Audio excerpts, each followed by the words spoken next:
1999 இந்தியாவின் வடெல்லையில் அமைதியாக இருந்த மலைகள் ஒரே நேரத்தில் ஒரு மிகப்பெரிய ரகசியத்தை மறைத்துக் கொண்டிருந்தது. அந்த நேரத்தில் ரிசர்ச் அண்ட் அனாலிசிஸ் விங், நாட்டின் வெளிநாட்டு உளவுத்துறை, ஒரு அதிர்ச்சிகரமான தகவலை கைப்பற்றியது. பாகிஸ்தான் படைகள் சாதாரண எல்லை மீறல் அல்ல, இந்திய எல்லைக்குள் ஆழமாக நுழைந்து உயரமான புள்ளிகளை மறைமுகமாக பிடித்துக் கொண்டிருக்கிறார்கள் என்ற ரகசிய அறிக்கை.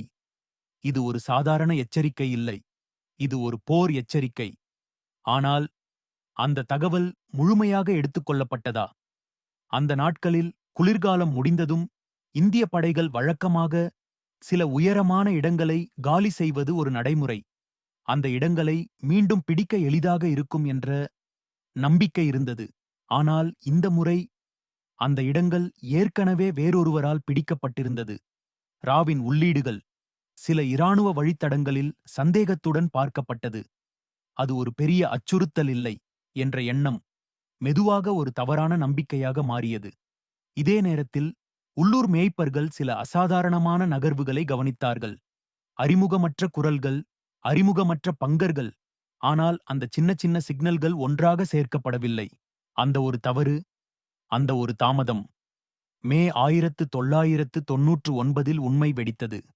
இந்திய இராணுவ கண்காணிப்பு குழுக்கள் அந்த மலைப்பகுதிகளில் ஏறும்போதுதான் புரிந்தது.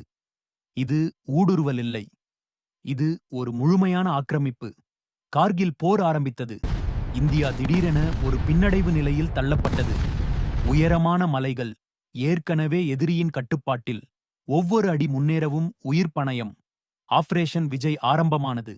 ஆயிரக்கணக்கான வீரர்கள் கிட்டத்தட்ட நேராக நிற்கும் பாறைகளை ஏறி எதிரி பங்கர்களை கைப்பற்ற போராடினர். பலர் திரும்பி வரவில்லை. இந்த போரின் விலை இரத்தத்தில் எழுதப்பட்டது. பின்னர் நடந்த விசாரணைகள் பல கேள்விகளை எழுப்பின. அந்த முதல் எச்சரிக்கை ஏன் முழுமையாக எடுத்துக் கொள்ளப்படவில்லை? உளவுத்துறை மற்றும் செயல்பாடு இடையே ஏற்பட்ட அந்த இடைவெளி ஏன்? ஒரு தகவல் இருந்தது, ஒரு வாய்ப்பு இருந்தது. ஆனால் அது நேரத்தில் செயல்படுத்தப்படவில்லை. ஒரு நாட்டின் பாதுகாப்பு சில நேரங்களில் துப்பாக்கியால் மட்டும் இல்லை, கேட்கப்படாத ஒரு எச்சரிக்கையால் கூட சிதறிப் போகலாம். 1999 கார்கில் நமக்கு ஒரு போரை மட்டும் சொல்லவில்லை, அது ஒரு உண்மையை கத்தி சொன்னது. எதிரி எல்லைக்கு அப்பால் மட்டுமில்லை, சில நேரங்களில் நம்மால் புறக்கணிக்கப்பட்ட தகவலுக்குள் தான் இருக்கிறார்.